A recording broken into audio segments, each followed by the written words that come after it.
Chihoy does have a decent amount of divination and ways to recoup it. It really depends on how good Alex's draw is. And a big opening here, the Tier 1 Mana Accelerant.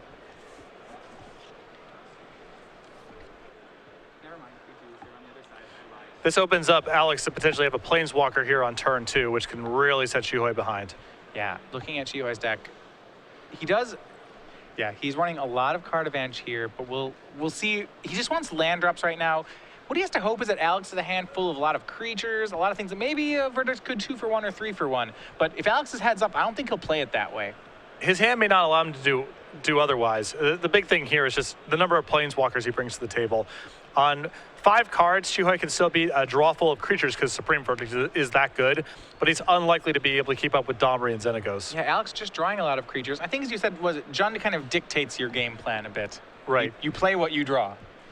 And what he drew was Mistcutter Hydra, and thanks to being on the play and Elvish Mystic, it's a 3-3 haste on turn 3. Chihoy knocked down to 16. And Chihoy held up Negate, I believe, that turn instead of playing Blind Obedience and got hit for it. I like that play. I think you're already on Supreme Verdict to clean up things. If you're going to make that play, well, you might as well beat the Domri, lose to the creatures. But now he's going to need a Verdict. So Alex with another Mistcutter Hydra. Now they're swinging for 7. Chihoy's down to 9. This demands a sweeper.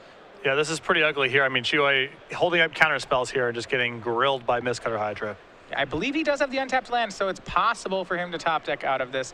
There's a chance, and this is a really gross play, that Chihoy he's thinking about dissolving the Mistcutter Hydra. Yeah, he can still target it with Dissolve. It won't do anything, but it does allow him to scry. That's a miserable thing. You're thinking about, like, I might dissolve this Mistcutter Hydra. And you're like, wait, you can't do that. It's like, well, you can. You're not going to like how that works. I actually think this is a pretty heads-up play by Chihoy. This game's not going to, he has 2 dissolves. This game's not going to last long enough for the second dissolve to matter in any way. He can't win this game unless he finds a 4th mana and a Supreme Verdict now. So this is the play that gives him the best shot of finding it. I'm not actually convinced he has the untapped land.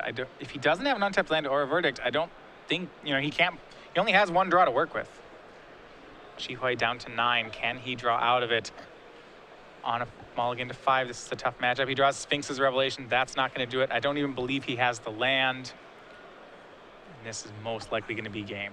And Alex has lethal coming across next turn with his Mutavaults and such. And so Alex Bertoncini, 3-2, advancing on to the semifinals where Tom Ross awaits. And like you said before, we saw Tom Ross tear through a Monsters deck last time. Alex, you think, will not be as easy of an opponent as Brad.